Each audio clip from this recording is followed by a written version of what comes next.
When I first went back home after I had been working in Boston, and my sister called me and said, there's something very wrong with our mom, we need you to help.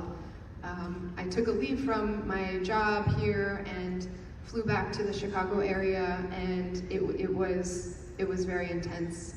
My mom was completely withdrawn, staying in her room, not sleeping, not eating, self-medicated with alcohol for a bit, and there was one moment where, try as we might, we couldn't persuade her that some outside people were not coming to pick her up, and she was waiting and waiting. It was raining, and she had packed up her suitcase and was waiting to get picked up by someone, and when we were trying to get her to come inside, she got violent and insisted that we weren't her children anymore, and there was there's so much delusion and paranoia.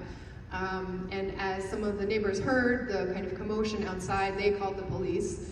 And when the police came, I was begging and begging them not to take her to the police station, and that this was a medical situation. So they've said, fine, we will call 911 and get the ambulance here, but she has to go right away. Because I was like, well, I'm gonna drive her later. It'll be fine. I'll go right now. I'll persuade her. And it was either like handcuffs or get in the ambulance. And so she got in the ambulance. I didn't go with her because I wanted to have the car so I could go pick up my sisters from school later and stuff, back and forth, whatever. By the time I got to the hospital, it was just probably 5 minutes after her. She was already in the emergency room, in a gown, totally out of it. And when I got in there, the kind of attendant, the staff person there, handed me a plastic bag of all of her things, all of her belongings. They had already packed up. And I looked down and I saw that her clothes were in there, I don't know, it was like her watch or something, and that her clothes, including her bra, I could see in the bag, had been split. They were like cut apart. And when I asked what happened, they said she had refused to get into her hospital gown right away as a standard protocol, and so they had to sedate her and cut all of the clothes off her body with scissors.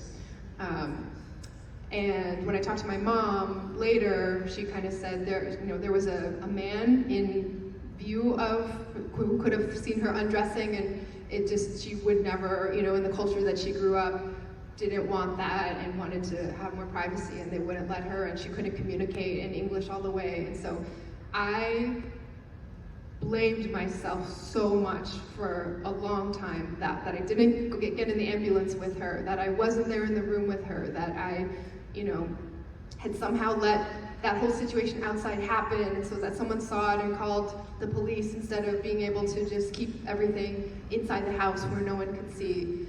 And it took me a while to even share anything with my friends and closest circle, and then to realize in having those conversations that this isn't the only time things like this have happened, right? For people who don't speak English fluently or who are just naturally kind of dehumanized in the very spaces and places where they're supposed to be getting help. So I think for me it's been a slow kind of, in some ways, evolution rather than just one moment of connecting that what we go through, sometimes very silently and by ourselves, and then again, just try to put a smile on and move on.